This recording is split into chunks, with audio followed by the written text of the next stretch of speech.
Hello, in this week's first episode is Lockdown. Lex and Lana are held captive and Clark can't decide what to do with his relationship. Then, in Reckoning, it's episode 100 and someone is going to die. This is the Smallville Chronicles. Welcome to the Phantom Zone.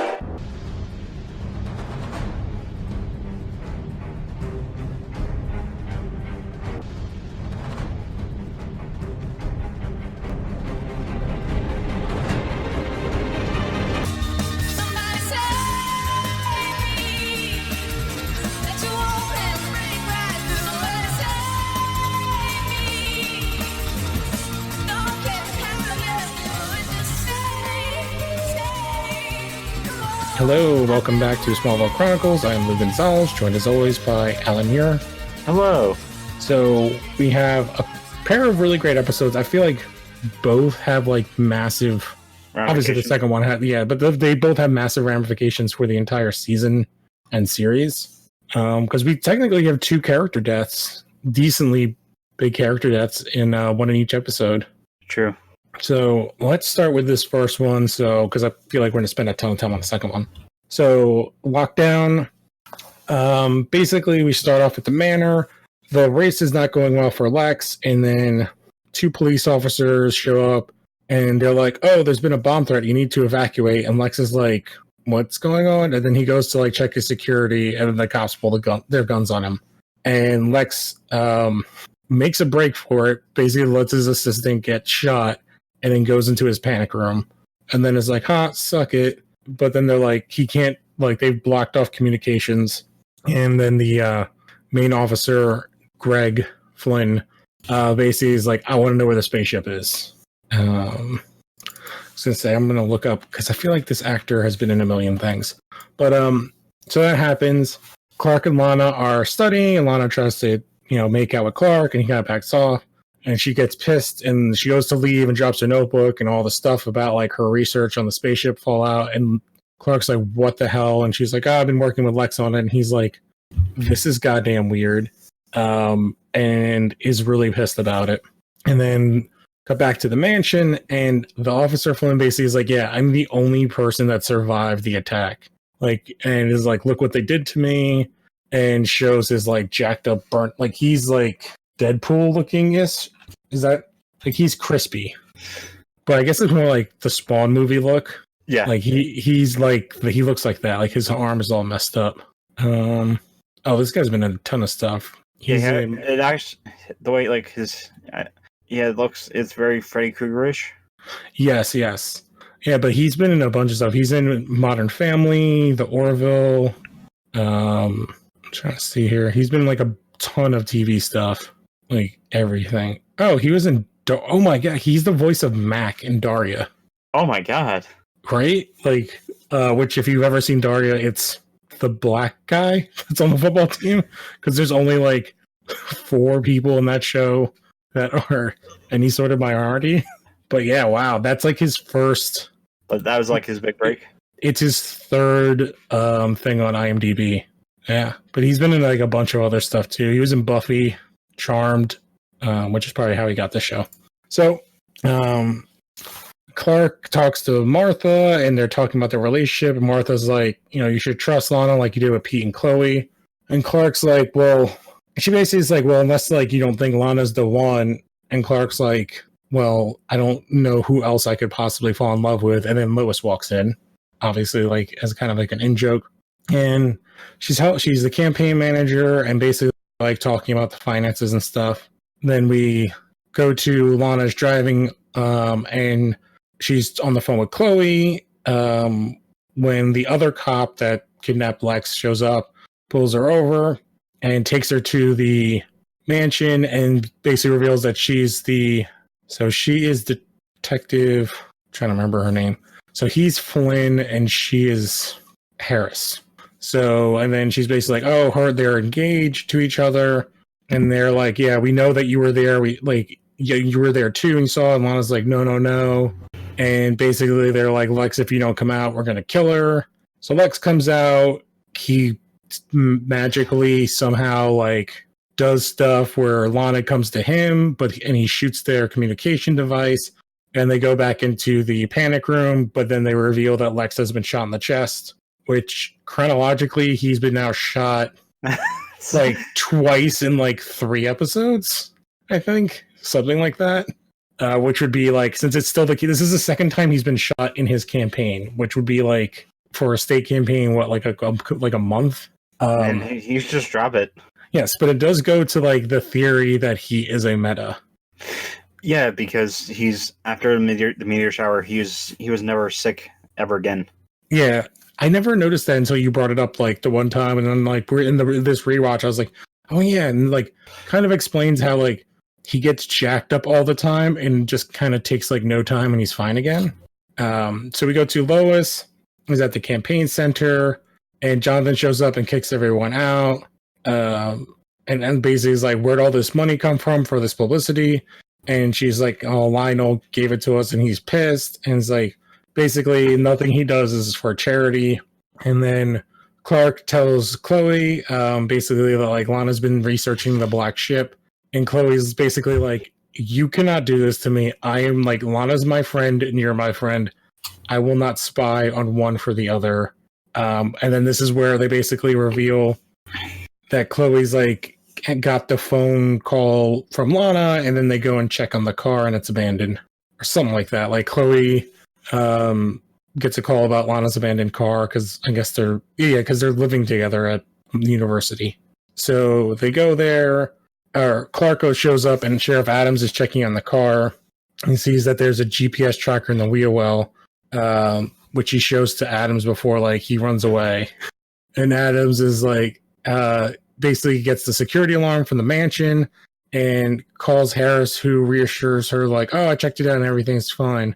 And Adams nothing to worry about. Everything's fine here. Everything's fine. How are you? Exactly. Yeah. Was it Star Wars you're talking about? Yeah, the Han Solo. Yeah, that's exactly what it is. And she's just like, I'm not buying it. So she goes to go check it out. Flynn has turned up the heat in the place, so they're dying, like they're sweating to death in the panic room. And then Adams arrives and sees that they see that Adams is showing up on the security camera, and Harris meets her in the hall. And she'd been burst into the main room and sees the assistant dead, and sees Flynn, and then Harris shoots her from behind and she dies. Yeah, I mean, talk about it like it's not like the it's not like the one of the many ending or possible deaths that or for the next episode. Where this it was sort of like the one, I forgot the name of the character from Terminator Sarah Connor Chronicles. That it was Kyle Reese's brother. Oh, I never watched Sarah Connor Chronicles. It was way ahead. I've only heard good things. Yeah, like the final episode was like they did one of those things where they messed with time travel, and like John Connor goes to the future, but because he went to the future before he became like who he became, like the iconic John Connor, that whole timeline got erased, and Kyle Reese is alive. Oh. His uncle is alive, or Kyle Reese's brother's alive. Summer Glau character, like human character, is alive. Oh, yeah, I'll have to. That's definitely on my list of like old shows. Once I finish like all the current shows that I need to watch, which is like 15 of them that I have to go back to at some point. Like I've still never finished Battlestar Galactica. I watched the first season and then I just like fell off, and it's just on my back burner. But every time I'm like, oh, I have time, then like new seasons of like 7 shows pop up.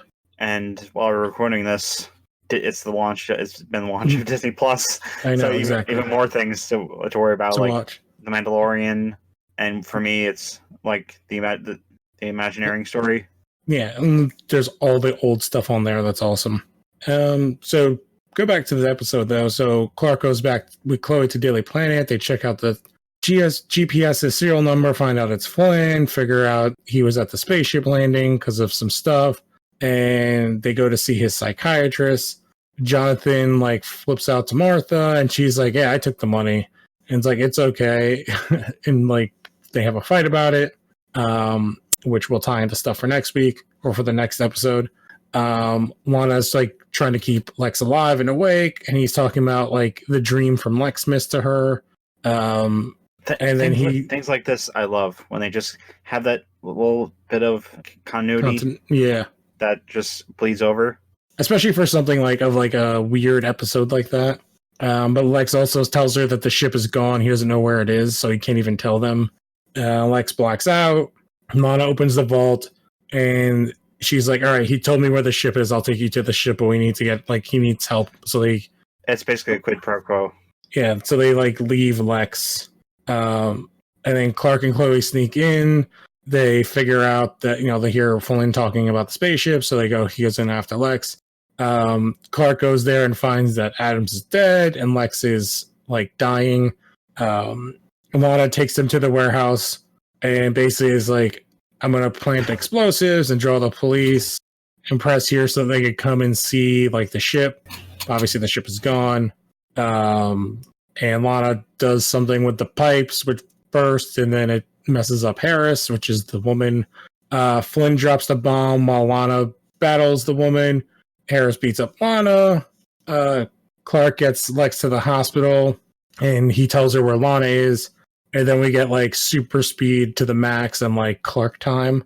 So with 34 seconds on the timer, he runs from the hospital to the warehouse, saves Lana, or Lana sees the bomb.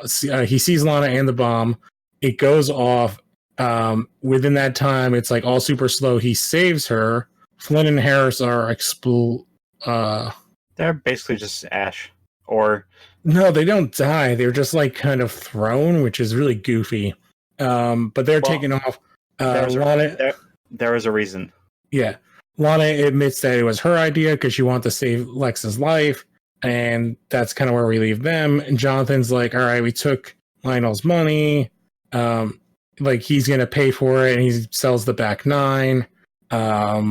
Lex shares Lana and Lex share a moment. And he's like, I'll always tell you the truth from now on. And they're going to be friends and hug. And Clark kind of sees them together. And Clark's like, oh, shit. Basically tells Chloe, Lex put Lana in danger. And Chloe's like, if you had just been honest with her, she wouldn't have even gone to Lex in the first place. Yeah. And Clark's like, oh, shit, you're right. Which is what leads all into the stuff that happens in the second episode. So can I explain the whole thing of Warehouse 15, like the shots and everything? Mm-hmm. So there was a movie with Sly Stallone called The Specialist. They basically just took the shots from. So it's reused the set that they had already built? No, they just reused footage from a movie. Oh wait, so it was even lazier? Yeah. Oh wow. That's funny. I'm trying to remember what movie this is, and I cannot remember. Oh, it's Sylvester Stallone and Sharon Stone. And James Woods. Eric Roberts. I don't think I've ever seen this movie or heard of it. And this sounds like a terrible movie. All right. Yeah. So, is there anything else to talk about? I think this is a fine episode. It does show a little bit of what happens to people when the Kryptonians around and the PTSD. Yeah, but it's not the best episode. There are really good scenes in it. The Lex and Lana scene is really good. When he's dying. But otherwise, it's fine. I don't know.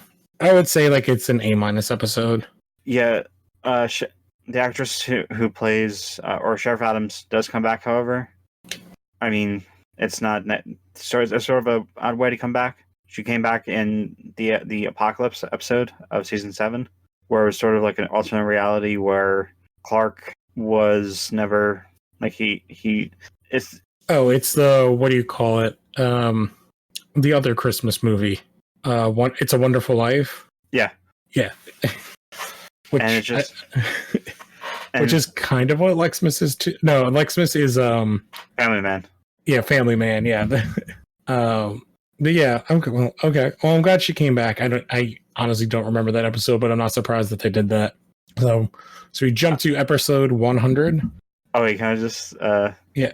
There's a line I just liked, or there's a scene I liked from the episode that we don't get in shows like Flash. People Clark super speeds into the dorm room, and Chloe loses her shit. Oh yeah, 'cause she has all her papers everywhere. Yeah, and well, I mean, they've sort of taken like I think they attempts. did that like early on in Flash, like maybe Yeah. like season 1 or 2, and where it they just like dropped it. it's like Well, it's also the difference of like the age, like where are they, and it's also like in 2019 or 8, like where are their papers? Like, Yeah, sure. papers like don't exist anymore to be anywhere, so it's not really like a thing. But yeah, I get what you mean. Like it is a funny scene. I mean, the closest we got to this was the World's Finest crossover. I mean, not World's Finest. The episode of Arrow with Captain Boomerang, when Barry was he kept using his super speed to people who didn't know his identity.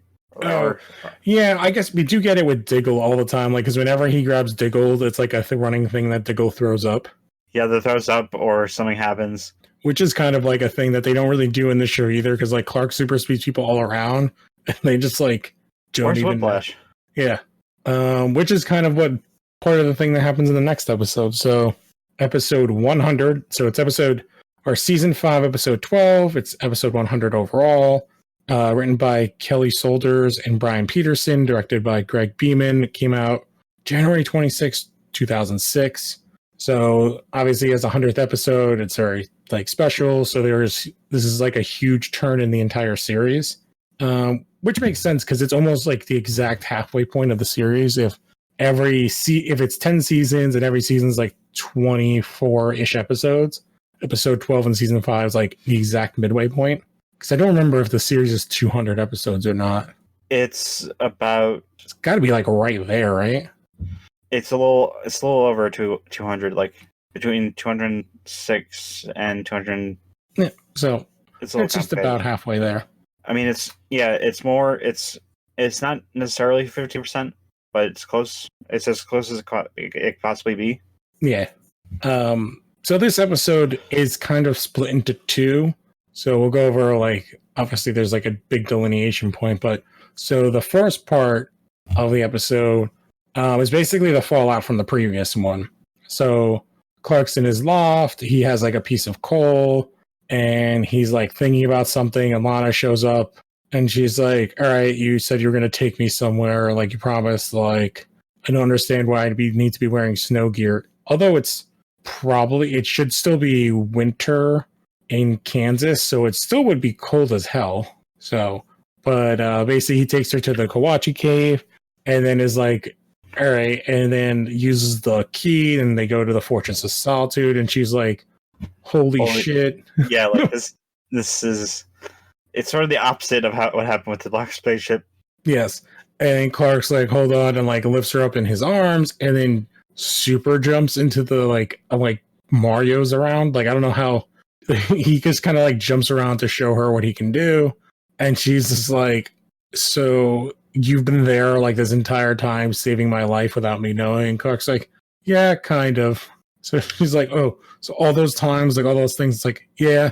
And then he's like, hold on, and like pulls out the coal, and she's like, okay. And then he like closes his hand and then heat visions it, and then in his other hand he like pulls out a ring and then puts the diamond in the ring and he visions it together and proposes to her.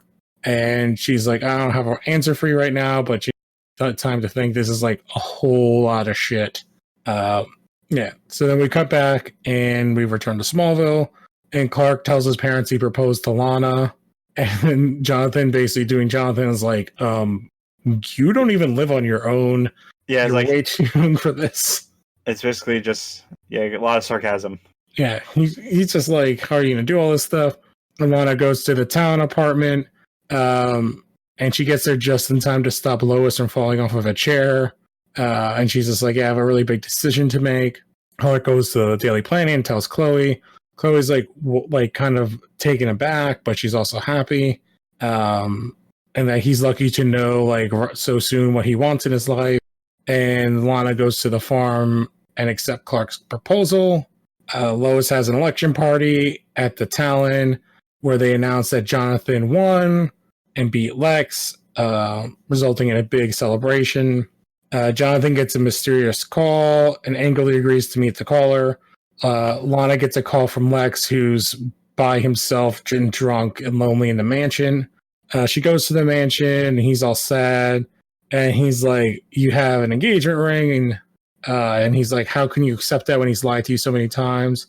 And Lex realizes that, like, she now knows Clark's secret. And he's like, "You need to tell me what it was." And he grabs her and, like, is shaking her and screaming at her. And she, like, runs away. He doesn't hit her, right? I don't think so. Yeah. Because I think that happens in another episode, like, down the line. Lana speeds away, and Lex is chasing her in his Porsche. Again, he's drunk. She tells him that, like, she calls Clark and is like, basically, Lex knows that she knows the secret, and he's chasing her, and tells Clark where she is, but she's distracted. She turns on just in time to see a school bus, and the bus hits her car. It like, flips over, and she dies. Lawsuit. Yeah. Well, actually, like, she's on her phone while she's driving. So she's technically she's at fault. Yes.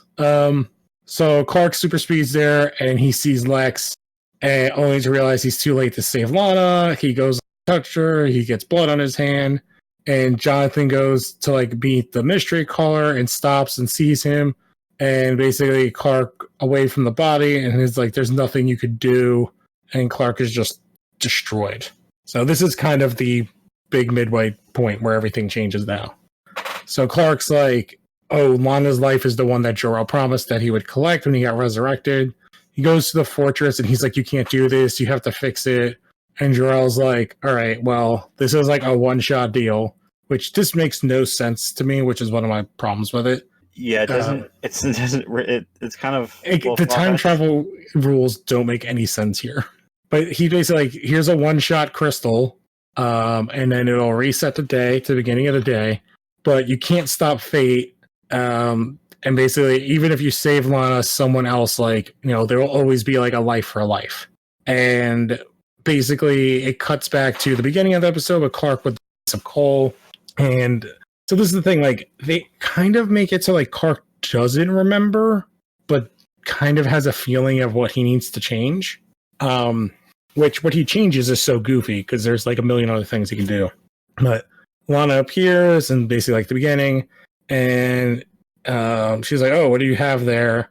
And basically he's like, "Nothing." And basically like, "I'm sorry, I shouldn't have invited you over." And she, "You know what? I'm done. Like, I can't keep doing this. Like, I'm done. We're done."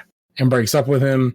Clark goes to Metropolis and tells Chloe everything, including I guess he does. I thought he didn't remember. But basically he tells her, like, "Yeah, I already lived this day, and I proposed to Lana, and then she died." But she's like, "Oh, I'll prevent Lana from getting into the accident," which, again, he could have still proposed to her and then just told Chloe, or just been like, "Hey, Lana, why don't you, like, stay in the fortress all day and not go anywhere?" Yeah. Clark, where's the bathroom? It's like, it's everywhere. It's just ice. So we go to the night. The party happens. Jonathan wins still. Clark realizes Lois isn't there. He goes to the apartment where she's unconscious on the floor because Lana wasn't there to keep her from falling off the chair. The ground is covered in water as Lois started running the faucet for sitting on the chair. And basically he gets there just before Lois is electrocuted to death. He brings her to the hospital where she's got minor injuries. Lana shows up at the party with Chloe, but Lex calls her, and Lana goes to the mansion and they kiss. Lex kisses her, but she's upset and she speeds away, and Lex follows to try to apologize. But this time, Clark stops the bus before it hits Lana. However, he sees Lex consoling Lana about their breakup. So again, he could have just told her and then stopped the bus since he knew where it was going to be anyway. So, but this time, Jonathan actually makes the big difference here is Jonathan makes his secret meeting, and it's at the farm. And of course, it's with Lionel.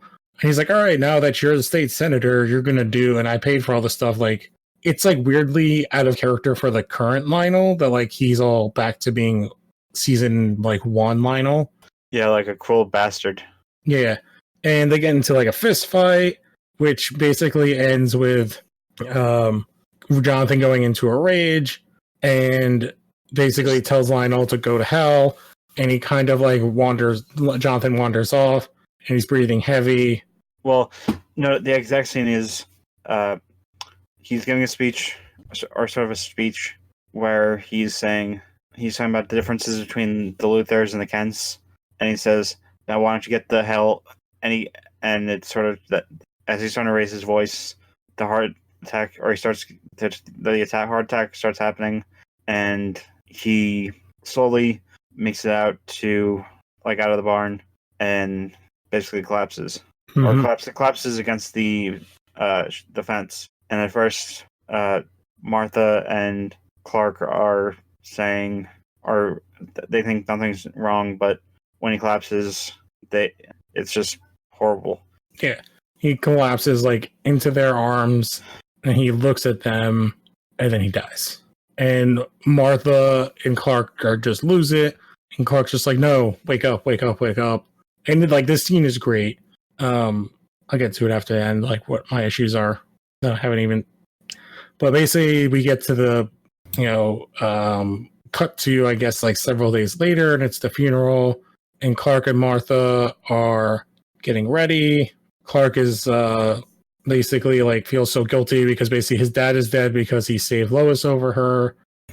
And he tells that to his mom, and she's like, "You don't feel guilty of it because if he had the chance, he would have never been able to choose between Jonathan and Lana if he knew."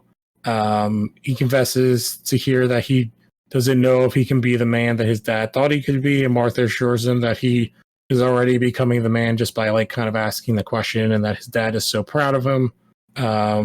Clark helps her put on the necklace, and then they hug each other, and they basically come to terms. We get the scene of basically all our characters from Smallville are attending the funeral, including the Luthers. Lex is kind of in the back, but not seen. And Lana comes over and holds Clark's hand as the others leave.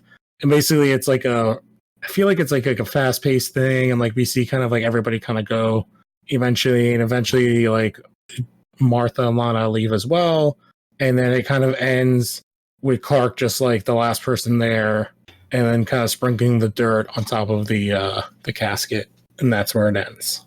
It's actually that shot of him dropping sprinkling the handful of dirt. It's a fantastic shot, really well done. Yep. And it's one of those things where it's one of those iconic Smallville moments where you see that it not even them all in suits, nothing about the grave. You can just tell that it's what episode it is. Mm-hmm. And I told Lou this before we started recording. I nearly cried watching this episode when Jonathan died, because the first time I'd watched the episode, I had seen the 1978 Superman movie, and with that, there's really nothing. There's no build up. There's no investment. With this, there's over 5 years of building up the character, and it's just it's a heavy episode, which is why my problems with it is the first half. I think, especially with what we end with, I don't think we needed. I get what they were going for with the time traveling bit, but I think this would have been better if they were two separate episodes. If 99 was the Lana half and 100 was the Jonathan half, I think it would have worked better. Oh, if they did a two-parter? Yeah. I think my biggest besides the goofy time travelingness of it, which the rules are really wonky, it's just I feel they don't give enough time to the Jonathan stuff as it should have been, because you're basically marking the dismissal of the one of the big, I don't know, 4 or 5 characters in the series. The last time we had a character big leave was Pete, but that was early on, and Pete was not as integral to Clark's journey, especially with how important this relationship is to the characters, and specifically in the show as well. I wish this episode was more about that. You know what I mean? I wished it was oh, we got a whole thing of I like the parallels, but I think it's a little rushed. Yeah. Because it's split into 2 in a 1 hour episode. So other than that, it's amazing. Or they could have done. They could have done a special 2-hour episode where yes. instead of doing instead of doing having episode 99 be like splitting them into 2 episodes with this, or with making it a 2-hour episode, you'd be able to maintain having the special tone of having being the 100th episode, and it'd be all self-contained instead of. Yeah, I get what you're. That makes a lot of sense too. I was just trying to think of like some of the other shows that like kind of did some stuff, and I was like, oh, like when they had. I don't see if all the shows Flash does the most time traveling, and like Flashpoint they did in 1 episode, which is abysmal, and like that should have been like a half a season. But I do think they did like in that show a good job when it came to like the lead up to his father dying in that show. And then I would also add like this season and like Arrow when they did the first episode of this season. Like I think they did that really well, and kind of like a way to send off those characters. And I think that's what I feel like the Jonathan thing should have been an entire episode, is mostly my point. Besides the wonky time travel like rules, which always bugs the shit out of me and like time travel stuff. But yeah, like otherwise this is like, I would say like it should be an A+ episode. For me it's just an A, because I just like the beginning part of the reveal of the powers is like so goofy and wonky, but we don't get to sit in it long enough for it to have any real meaning, because it's only like 10 minutes that like she knows, and then she's dead, and then time is reset. Like if it was like a whole episode of that, you know, like 40 minutes of like, or like if, you know, he tells her and then she had like, we get a half hour of Lana like in this world knowing the secret and Lex knowing, and what that would mean more. Like if they would have taken, like if that part had more time to explain why he doesn't tell her, other than like plot, like for the series, because it makes no sense why like when he comes back he changes his mind about proposing. Like if they would have given an impetus to like, oh, him telling her the secret would have sent Lex into a thing where like he would go after Lana no matter what, and the only way to save her was by like not telling her. But yeah, otherwise it's a good episode. I have good news. Mm-hmm. After this, no more Quatchy Caves. We're done. We're done with that. Yep. Yeah, this is the final episode of the Quatchy Caves. There's only Welling and Rosenbaum are the only actors to appear in the first 100 episodes, and then the director of this episode will not direct again until the season 9 finale, which is a very underrated episode. Yeah. So yeah, there's lots of cool stuff. I did also like another Chloe scene when they referenced Superman the movie. Well, yeah, like the whole like the diamond thing is like all Superman 3 stuff, because he does that as Superman 3 to Lana there, played by Annette O'Toole, in a very bad movie. Yeah. So why don't we preview the next pair of episodes, which are weird, and take us into what the show kind of becomes post this, which is where we kind of leave Smallville very much for a while. And yeah, this episode's so good. Yeah, well, it's not Batman episode, but it's kind of Batman episode, which is Vengeance, where Clark gets to meet a vigilante. And the second one is Tomb, which is Chloe gets possessed, kind of. There will be the clips for these shows, and you can listen to them here. Here, go that way. Make a figure 8. Please be careful. Don't worry, sweetheart. It's gonna be fine. Always say.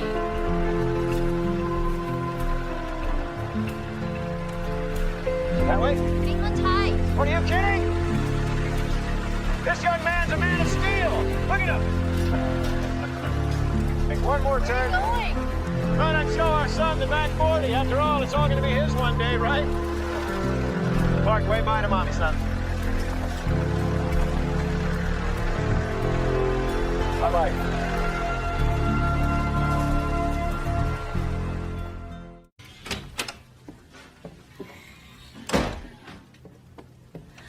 How's the tractor coming? I think I got it working. Not as handy with a set of tools as Dad was, though. Oh, I'm sure it's fine. There's an awful lot of your father in you. I hope so.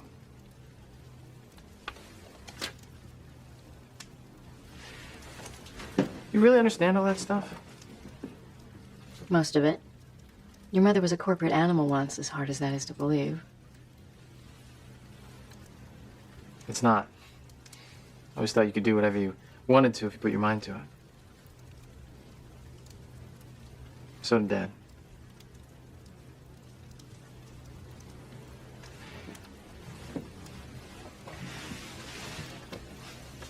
You should do it, Mom. You should take over Dad's state senate seat. I can't do that. Why not? Being a state senator isn't a part-time job. I'd be gone all the time. We have a farm to run. Mom, I can take over the farm. But I think this is something you really want to do. And I know it's what Dad would have wanted. Well, I never was one to disappoint a Kent boy. All right. Thanks. I guess those are the clips. So, all right. So, plugs. Don't forget to listen to all the other shows.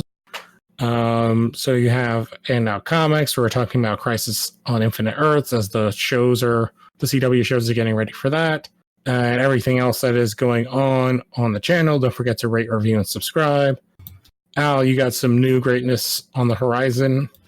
Well, should I just mention the announcement? Yeah, when is it coming out? Oh no, I'm talking about what we talked about yesterday about And Now Comics. Oh no, you don't have to do any mention of it. And yeah, but do you have like a date on when you're? Okay, so the VGU or VGU TV Players Club podcast. We did, me, Emmett, Josh, and Graydon did a special preview at what we're all trying to hope to get to us to achieve with the site. I mean, they literally had me open up the episode or the special with how the first review on the site is W2K20, and I gave it an F. and you've all seen the photos. No, I mean, I went on a rant saying me, the guy who bought this so and so, and I may have